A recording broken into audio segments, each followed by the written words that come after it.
Hello again. We are back for episode 6. I'm just looking at Nate. I always get curious how he's going to start us off each week. I had no idea what I And was doing. every single time, it's such gold. Hi, everyone. This is the Scholar, Rob here. And you already know, Nate, the fool. We missed you. I missed you, Nate. Oh. Well, I missed them. I didn't miss you. Oh. Sorry. Real quick, and we've already talked about this, but I'm really excited. So July 7th, Castlevania is coming to Netflix. Yes, I saw a trailer to that. Unfortunately, I don't have much history with that video game or that story. Did they ever come out with any other like animated movies or other shorts? I'm not aware of that. It's a possibility. Yeah. I'm familiar with the games. Not all of them. I remember the really old school game on Nintendo The 8-bit in the one. 80s. And then I played one on the Xbox like 10 years ago. Mm-hmm. I don't know why. I just always liked it. It was always fun. And I'm not even big into anime. I'm not. But I'm going to watch Looks it 'cause good. I really like Castlevania. I like the fact that it's a series too. It's not a movie. They're actually thinking of ways to stretch this story out, and that's going to get me into it, and maybe want to play the video game later on afterwards. Because I mean, it's a vampire star. I mean, you can do anything with that kind of stuff. So And this is one of my vampire things because I don't usually go for it, but I like this one. I thought it was going to be more live action, but I like animated stuff, so they don't make enough adult-oriented animated anything, so I'm going to watch it. Netflix is definitely a gem. They will pretty much think of anything to come out with, and I do like when they come out with some mature animated features. Yes. So I'm hoping this one's good. Fingers crossed. I think so. It'll tide me over till Stranger Things for at least it'll do that. Yeah. Shall we dive in? Yes. So this week we are going to do one of our monthly things that we did last month, which is Netflix. But we also thought of a new thing that we want to do monthly, and I'm pretty excited about this one. This gives us a way to not only share the movies that we love, but also share the movies that we don't like so much. That we hate. Yes, keep the balance of good and Garbage. yeah. And make sure that we, do both sides of the horror spectrum, but in a really fun way. This is also giving us a chance to maybe battle or disagree or debate, which is something that we have not done as much. And most of the time when we talk about horror movies off the air, we sometimes disagree quite a bit, or just have different opinions, put it that way. But I must be drunk. I don't know. but so far we've been agreeing on a lot of stuff. We've talked about. I mean, I get we have similar tastes, but there's definitely still a difference in the type of movies that we like. But so far we've been sort of like 2 and 2, and Yeah, I think that we've agreed on certain things, but yes, for the most part, we get along famously. So today, we're not. And I'm going to be a little bitch, and I'm going to try to get you to see reason. yeah. So I'll explain what we're gonna do. So basically, I came up with 2 different categories that I think we'll keep track of as the months go by. So every month, we are going to nominate some movies to go into a specific category that I like to call the Hall of Fears. Fears. Which is basically a list of some of the best horror movies ever made. In our opinion. In our opinion. And our opinion matters. And basically, we are both going to nominate a movie to each other and try and convince the other that their pick should go into the Hall of Fears over the others. And then once we've done that, and hopefully we have not killed each other by then we will go to the opposite, where we will nominate some of the worst horror movies we have ever seen And this category is the deadly DVD barrel of horror movies. You don't even need $5 to get these. Exactly. You can go to your nearest Walmart or Trash bin. and you just see a whole bunch of DVDs that aren't worth shit or shelf life. These movies are going to go into that barrel. And if I have my way, these movies will never be brought up on our podcast ever again. So this should be really, really interesting. So first, I think we should do the Hall of Fears. Okay. Sounds all right. good. So. Oh, and we also came up with some qualifiers. Now, yes. Maybe they're arbitrary, but what the fuck? This is what we came up with, people, so deal with it. We wanted to come up with some criteria for the Hall of Fears, why we believe they should be in there. Now, number one, you got to care about these characters that are in these films. That could be the ones who are running for their lives and fighting to survive, or it could be for your favorite horror icon. That's the reason why you go and see it. Also, so production value for me, there has to be something intriguing about it. There has to be something impressive. Maybe it was a gimmick that you liked at one point, but it has to be something that draws you into the story. It could be the environment, the location, just the setting that creates this atmosphere of, suspense or whatnot. So, and last but not least, it has to have at least one epic scare. Yeah, something that even though the movie probably sucked, at least it got you that one time. Well, I'm not gonna nominate no sucky ass movies. Well, no, but I'm just saying though. I mean, because there are movies that will make you jump or but I'm not gonna go for those. But we'll see. So anyway, those are our qualifiers. Let's begin. Okay, so do you want to? Ladies first. Oh well, thank you. Oh, you're such a gentleman. So the movie that I'm nominating now, obviously, this Hall of Fears and the Deadly DVD Barrel. This is not in any order at all. I am picking a movie that not necessarily is my favorite horror movie ever, or one that in next future months it's not as good as the first one. We are just building a list, but there is no order whatsoever. So having said that, my nomination this month is Insidious. Insidious.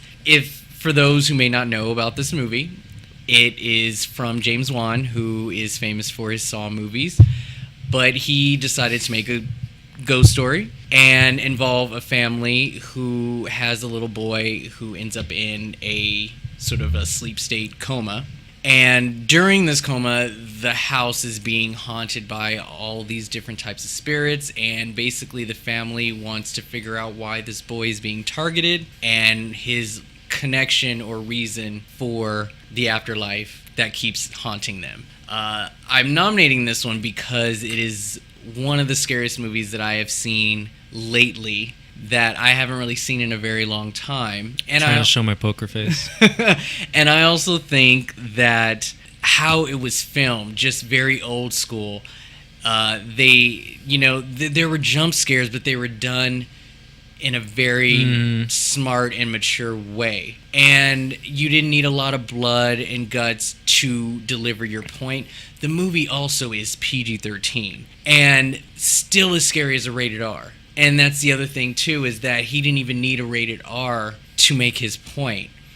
They scared you during the daytime as well as nighttime. And I think, again, that is a great skill to have if you can scare somebody during the time where you should feel safe is when there's a lot of light and, during the day, and they still manage to even get you then. I thought the ghosts were creative and the scares were really good, and I like how it all ended, and it also created a franchise as well. So that is my pick for this month. Nice. My choice for this month is a film that terrifies me probably still to this day. Yeah. High five. Low five. Arachnophobia. It plays on a very real fear of mine. Do not try to fucking scare me with fake spiders. I'll punch you in your face. It's not funny. I've gotten a lot better with it since I'm an adult. I don't kill spiders. I'll evict them whenever possible. Just don't sneak up on me. You are better than me. You're gonna get swatted. No, I respect living creatures. I do. But arachnophobia, yes, it plays on some very real fears. And for those of you who are not familiar with this, it came out in 1990, I think, 91, very early 90s. It's about, I don't remember the guy in the beginning, but he's in the Amazon rainforest, and he's down there, I think, for like a documentary. They come across some very big, thick spider webs, and long story short, this very, not huge spider, but bigger than what we have in the States, very large hand, hitches a ride back to the States and meets up with another semi-large spider here, and probably like a wolf spider, which you would consider. And they hit it off smashingly and have a lot of horrible little offspring. And these spiders are venomous. They're also very aggressive. And the I would say like the king spider or queen screams. So I think it was Jeff Daniels. Jeff Daniels. In his one of his very serious roles. It's supposed to be like a horror comedy. But it's not funny to me. John Goodman's in there and he's funny, but yeah, Jeff Daniels, he's the hero and he has arachnophobia and he has to sort of like save the town from these killer arachnids.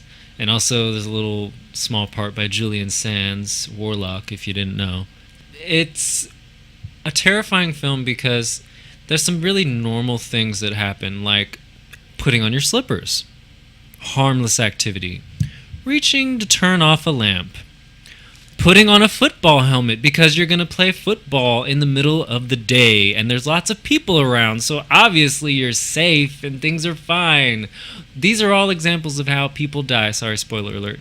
But still, it's very scary. I'm terrible with spoiler alerts. It's always like post-spoiler. It's just terrifying that these little things, and the babies are small. The babies are not big, but there's a lot of jump scares, and probably the scariest part is at the end of the film. I won't give away too much. And even at the beginning of the film, when the spider decides to catch a ride, there's a close-up of this puppet. This is back in the day when they did the animatronics. This spider's so scary. Yeah. This is what has given me my phobia, because I can see the spider's face. That's when I have a problem. If I can see your face, we're not going to be friends. If you're a tiny little spider and I can't see your face, we're cool. But if I can see your eyes and I can see your fangs like twitching and piercing someone's skin, this is my nomination. Very detailed. I mean, this movie terrified me. No, honestly, arachnophobia is some. I mean, your fear of spiders is deeper than mine, but I jump every single time I watch that movie, and I've watched it more than I have not. Yeah. Oh, I've watched that movie so many times. I think it's a chill movie to watch, but still terrifying for me. That lamp though, when that to me will always be one of like the scariest moments. I mean, it scared me. It scared me like normal ass shit around the house. Mm-hmm. Putting on your slippers should not be an ordeal. It's just not right. Yeah. So it caused some anxiety in my young life. I'm much better about it now. I don't shake out my shoes. Maybe I should though. We don't really have super crazy poisonous spiders here in California besides black widows, but they're everywhere. Yeah. And I don't think it'll kill me. I'm pretty healthy, so I'm all right. Well, that is a really good nomination. Yours is also... See, this... Jesus Christ, we're doing it. But the problem is, that's a really good nomination. Insidious is a movie that came along and scared the fuck out of me. I watched it by myself. Really? Yeah. was talking to my mom. She's like, "Yeah, I still haven't watched it. You told me to watch it." I'm like, "Yeah, it's really scary." One thing I will say about Insidious, I'm not trying to like pick at you. It's all good. It pissed me off a few times because while they have these brilliant scares, they do fall back on some annoying ass scares like those loud music dings. But it's not even. It's like a the little violins. So loud for no reason. I love those. I didn't appreciate it because I was like, you are doing some really scary shit already. Like when she walks into the baby's nursery. Yeah. That part. Oh. Because it's so subtle, and then you're like, oh, the silhouette yes. and the curtain. But then they do the loud music right after, and it's like, you didn't need to do that. Yeah, I was already scared. I think to me, what I've always associated that sound with is the adrenaline that these people get when they discover those, things in their home. And so it's just that auxiliary, that's the sound of your heart just like bam, just being jolted because you just had like this scare. Not to say that he had a specific reason for doing it, but that's how I've been okay with those loud like little violins. But okay. Yeah. So this is going to be a spoiler, but I think we have to do this because we have to talk about the epic scare. For people who don't have arachnophobia, they're probably like, yeah, Insidious all day. So I'm going to tell you the scare at the end of Arachnophobia, and it fucked me up. Oh God, I'm going to have nightmares tonight. God damn it. Jeff Bridges, he's gotten everybody out of the house, and the house is swarming. Like, it's covered with these babies, these tiny, tiny spider babies, which, by the way, they used real spiders for the babies. And I think maybe those were actually really poisonous, but they have like really short fangs, so they can't do anything in real life. And then the big spider that they used sometimes when they didn't use the puppet wasn't poisonous, but still they had to have a handler because it had really big fangs and it still fucking hurt. No, thank you. I'm never going to be able to do a spider movie. I mean, unless I'm a character that has to be scared. I can't pretend to not be scared of spiders. But so he's cleared the house. I think he's trying to set it on fire. It's like burning down. He's in the fucking basement, which is not even like a nice basement. It's one of those shitty ass basements. And I'm twitching. I don't remember how it happened now. You can't blame me for not rewatching this movie. So he's like scratching himself, like he's trying to. No, I'm not talking about the movie. I'm talking about Nate. Nate right now can't even stop touching his arms. Like he just thinks they're all over him right now. He's really. Do you want me to do this? Well, do you know the movie I'm talking about? Yeah. Like I don't remember what he does to uncover it, but Jeff Bridges, he grabs something and the spider like rears up, like.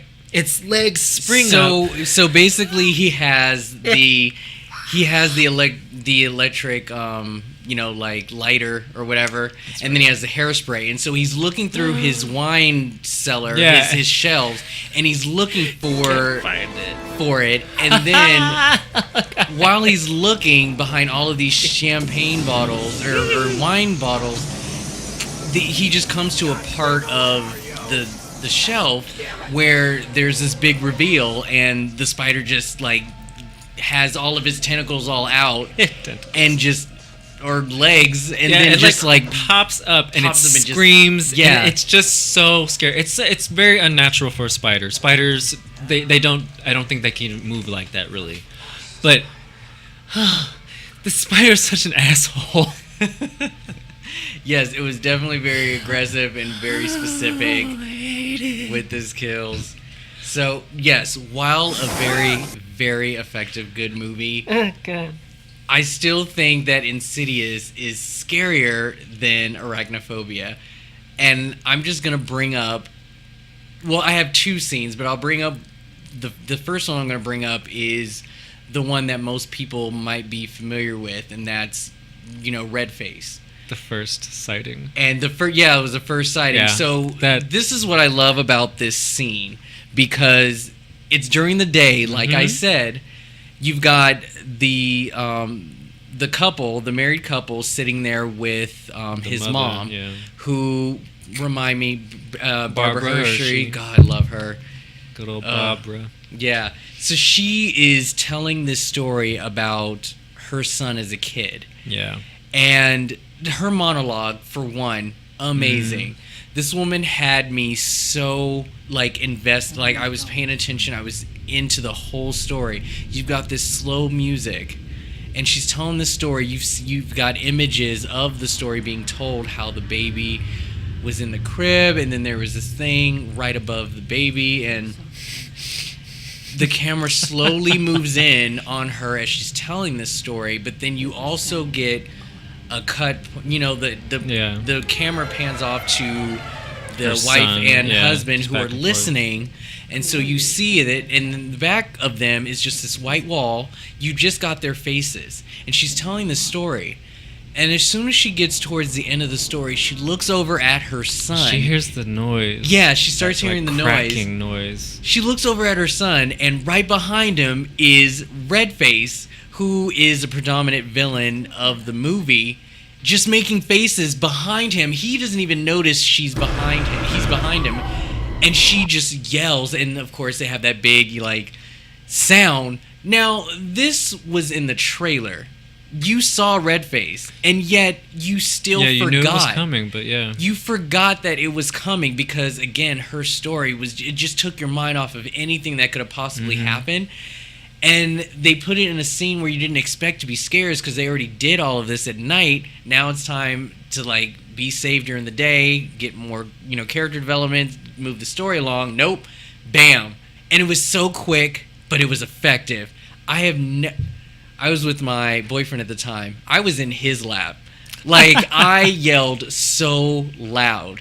And then I just thought to myself, it was in the trailer. How did I not see this coming? No, And it got you so good. I watched it by myself. I have problems. I shouldn't do these things, but yeah, just scenes like that, I think it was just so well written. And the delivery was just amazing. And yeah. ladies and gentlemen, I concede, and I'm going to give it to Insidious because I couldn't even describe my scare effectively. Even though it's traumatic to me, other people aren't going to give a shit. And even though I would say that it's more realistic to deal with, it's like nature gone amok, spiders. But Insidious is very effective. It's scary. It's a modern-day horror film. Like you said, it's PG-13, which usually that's like death to horror films. And Arachnophobia was PG. I think it's PG-13. Or was it Oh. PG-13? I think it's no, I PG. think it was PG. It is. I'm looking. I think it was. Because very there's curious. no gore or anything. It says PG-13. I thought it was PG, but maybe it was the language or maybe. some of those kills It were was kind scary. of gross. But It was so scary. yeah, these are two PG-13 movies, and But- again, his pick is so good. But I'm gonna give it to Insidious because it was good. So, One for the Scala. all right, moving right along to the Deadly DVD Barrel. Shall I go first? Yes, you go first this time. This is another movie from childhood. It's one of those movies where I was like, God, horror movies are so stupid. But this is also, I think, basically a horror comedy. It's called Dead Alive, and it's one of Peter Jackson's first outings. I mean, it's probably one of those things you shouldn't take seriously, but I took it fucking seriously, and I hate it. It's so stupid. So it's about this movie. It's about this guy who lives with his overbearing mother. She's crazy. And he starts dating this woman, and he's spending a lot of time with her. He's falling for her. He's having sex with her, which of course his mother hates. And she wants to put a wedge between them and kick the plot off. They go on a date to the zoo, and she's spying on them, and she gets bit by some sort of rat monkey, and she actually kills the monkey. I mean, so it's like there's like patient zero there. And she starts to turn into a zombie. And what happens in zombie movies? It spreads. It spreads. But it's one of those movies. It's really over the top. I didn't care about the characters. I was a child, but I mean, I did not care about these people. It's really gross. And I think we've talked about this too, where it's like a horror comedy. They have license to do whatever they want, and it's just so much. And I'm sort of like going like backwards. So it's like the criteria that we had for the other, like for the Hall of Fears, it's the opposite. I didn't care about the characters. There was really nothing. There's really nothing spectacular about the production. There's nothing new or innovative. You might be able to appreciate the zombie creature effects, but I think you can watch lots of other movies to get that. So was this movie just boring for you, or like did it stupid. seem? It's just stupid. It was just so stupid, and I mean, God. And if you want to watch movies where sons have weird, fucked up relationships with their mothers, you have so many other options that are better. I think I remember. Didn't the mom have like guest zombies over and they were like playing poker or something? I can't remember. They were. I just remember seeing. I they were sitting remember at a two of the table. zombies like, and they didn't know each other, but once they became zombies, they hooked up. Oh my God, and that they was had so a baby. gross. And the baby, I remember the baby like it's just slipping and sliding everywhere, and the main girl like hits him with the frying pan, and he puts his imprint on the frying pan, and it's supposed to be funny, but it's just stupid. The scene that I will cite as just To describe how horrible it the is. icing on the cake. So again, it's like at the end of the movie. Spoiler alert. Watch it if you want.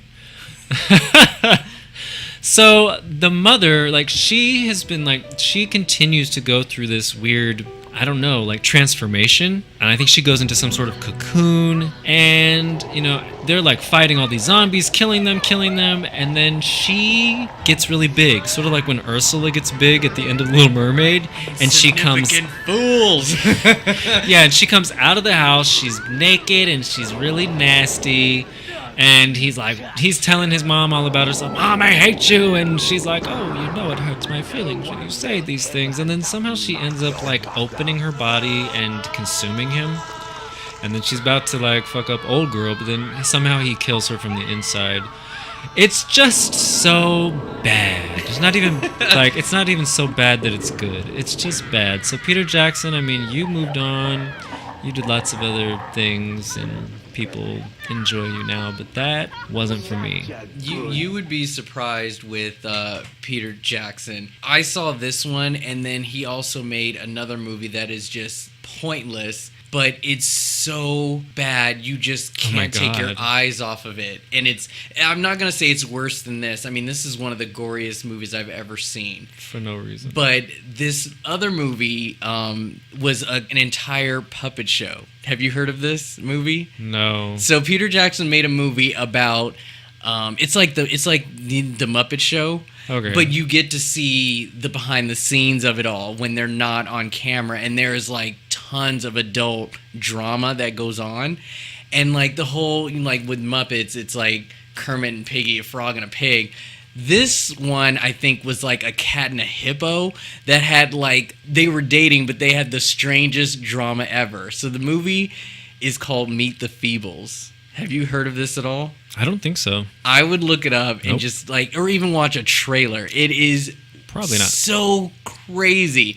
But, you know, before he started talking about elves and dwarves and shit, Peter Jackson was into some sick shit. I mean, he went out with his movie ideas, and those two were one of the weirdest movies I've ever seen. To his credit, he did The Frighteners, and I did like that one. I love But The Frighteners. we're talking about the shit that I don't like. Yes. And that was just horrible. So I have made my case. It's your turn. All right, Dead Alive. Okay. Garbage. So the movie that I am nominating came out in 2003. This is actually a video game adaptation called The House of the Dead. This is famous of the arcade game House of the Dead. Have you seen this one? I'm familiar with the arcade game, and I have not seen the movie, but I am familiar with the movie as well. I've seen trailers, I've read reviews, and I just stayed away. So I remember watching this movie a while back. I didn't go to the theaters. I just refused. It just looked horrible. And then I think I rented it and I fell asleep. Wow. And chose not to even finish it. I returned that shit right away. Then, when I thought about this segment, I was like, this is the only movie I can think of so far that I would probably nominate. So I decided to watch it again, and I watched it all the way through. And now I am so happy that this was my decision for this month. This movie is terrible. It is so dumb. It is poorly acted. Oh, God. Okay, so the movie is about these group of kids who want to go to this infamous rave that nobody knows about. And they have to take a boat ride to this specific island where it's being held. It's being held on an island that is known for its creepy curses and possibly just, there's just this urban legend about them, like, dealing with, like, death and the undead and all this stuff, but nobody gives a shit. As long as you're high, doesn't matter. Let's just rave on. So we meet the kids, and they are just a bunch of dumbass people. Oh God, this movie. I won't get into too much detail about what the movie is, but what I will say is that the one thing that really ticked me off with this movie is that for some reason they needed to remind you that this is based on a video game. Yeah. So their transitions, they would show clips of the video game of a zombie being killed. Really? So I mean, and you've seen the arcade game. It has very cheesy effects. So like when they would go from one scene to another, they would just show a zombie getting killed in video game form, and then go to the next scene. Wait, really? Yes. Another thing is that when it came down to the point to actually simulate the video game, but in live action, they had everybody sort of shooting zombies, but in between shots, they would show clips of the video game of zombies getting shot. It kept going back and forth. I'm like, we get it. It's based off the video game. You don't have to show that you accomplished making this movie look like a video game. It was just pointless. Another thing, these characters, all college kids, 2 of them were burnouts. The other one of them just, I don't even know why she was even there. She was scared to touch anything. She was just so prissy. But for some reason, they all knew martial arts. They all could do high kicks, and they all knew how to shoot a fucking gun perfectly.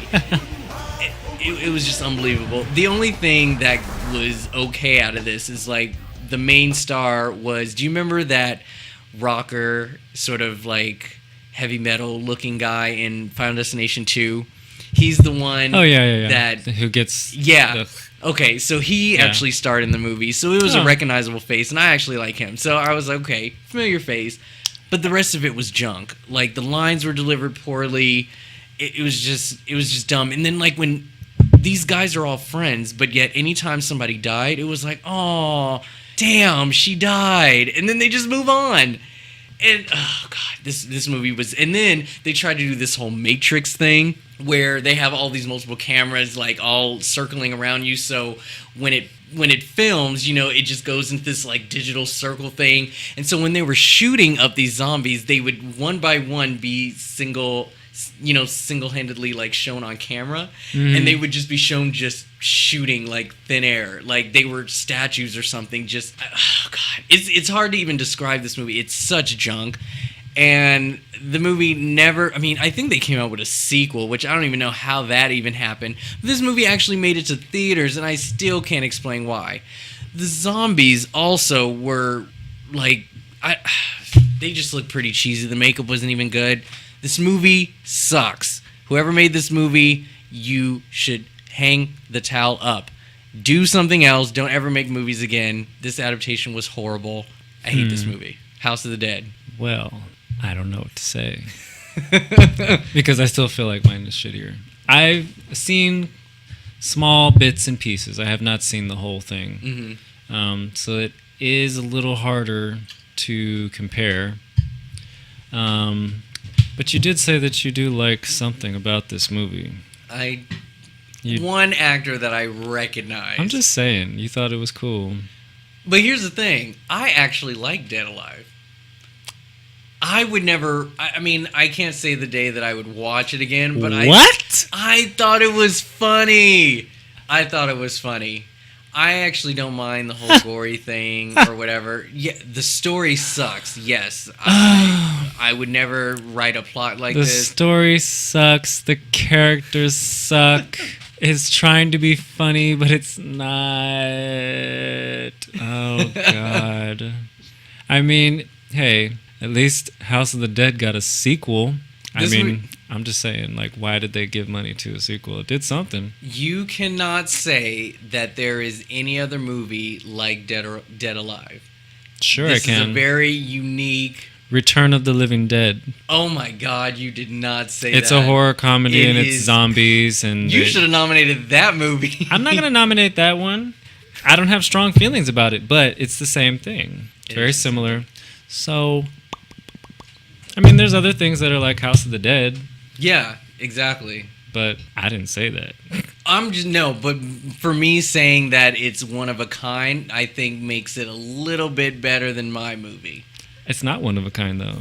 I just proved that wrong. Well, I'm just saying that's why I said Sorry. that. is And I don't because like anything about my movie. You like something about yours. I only said I liked one actor, but Well, that was it. I Alright. just feel like, I don't know.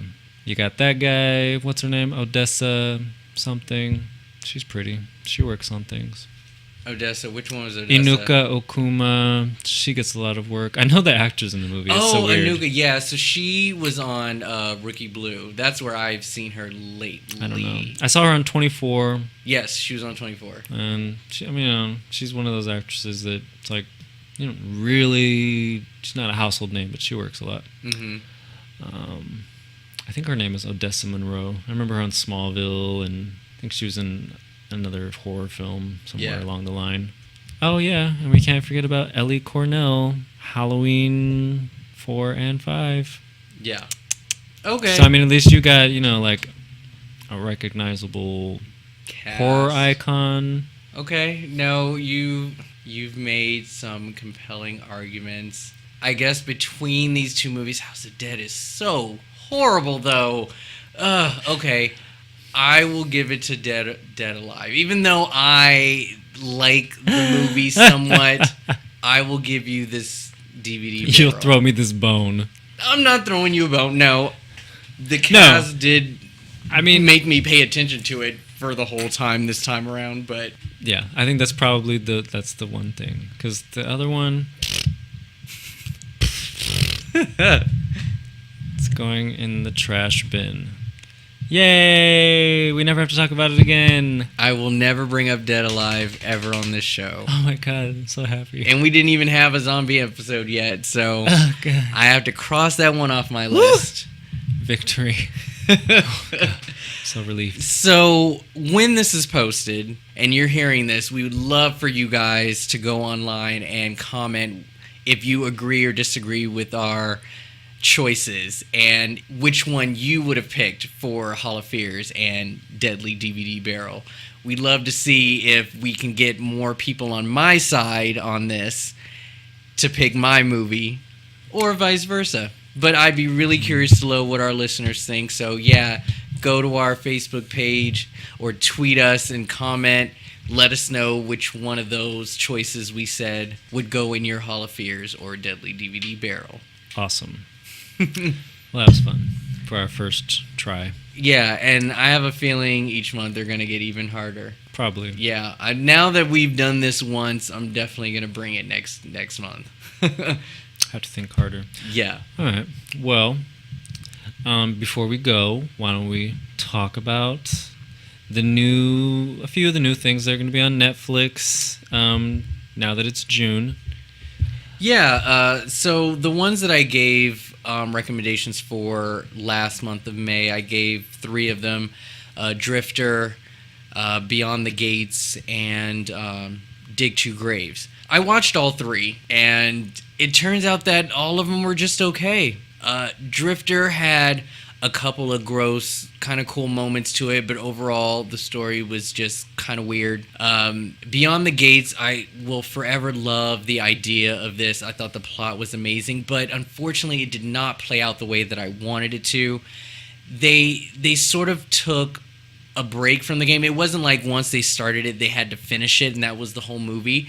They actually played one turn and then went off and did other stuff. And some of the storylines and character development just wasn't relevant to the film. But again, nice idea, it just didn't work. And then Dig 2 Graves was an okay one. I mean, I found out why these moonshiners was after, this girl and the cop grandpa. It was okay. It was more of a drama, actually, than a horror. So unfortunately, I was misled with the trailer. But if any of you guys checked out any of those, let me know what you thought of those. But this month actually had some interesting ones. This month only had a couple for me. Yeah. Because most of them are not really horror, but there are a couple. The first one that piqued my interest is Spring, which looks like it's heavily hinting at sirens, because there's a lot of water in this trailer and some sort of tentacle action, but, young guy runs off to Italy to escape his sad, sad life and all of his problems, and he meets this beautiful girl, but she's got something going on underneath the dress, and it looked fun. It might be a cheesy horror film, but if you're in the mood for a monster flick, I think this would be a good one. Yeah, I totally agree. So Spring, this came out in 2014, but it's just being released on Netflix. It has Lou Taylor Pucci and Nadia Hilger. Who? But yeah, no, I actually like this trailer too. I didn't get any big scares from it, so I don't know if it will be something that will scare me. But again, I think for a possible sort of, monster movie, I think this could be fun. Yes. Yeah.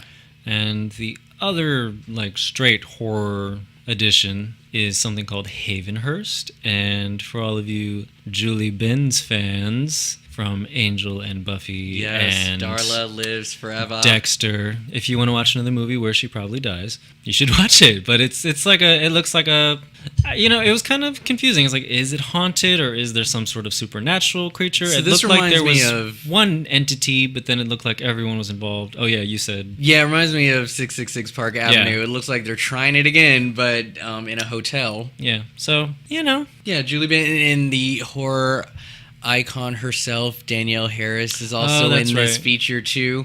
Anytime she chooses a horror movie, I think there's somewhat of substantial creativity going on. She was a really big part of what is that movie? Hatchet? Yes, Hatchet. Thank you. That series is just so much fun to watch, and she definitely involved herself with that one. And so anytime she chooses a movie, I'm game. So Havenhurst is something I will be watching. This came out this year also.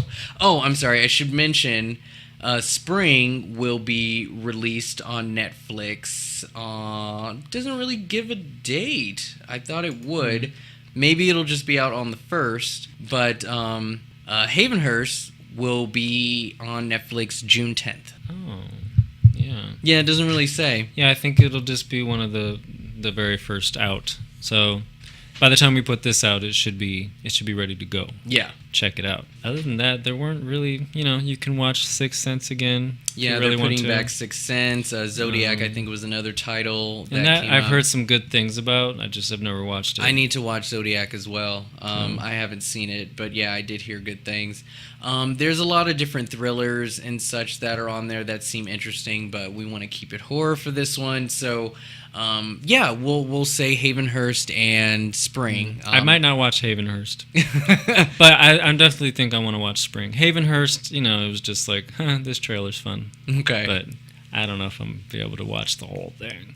So if you guys happen to see these movies, definitely let us know what you thought of them, if they're worth watching at all. Love your feedback and opinion. And yeah, I think that's all for Netflix. Very good. Okay, so we are going to close out our show once again with another Bitch Really. I feel like we need a jingle for this or something.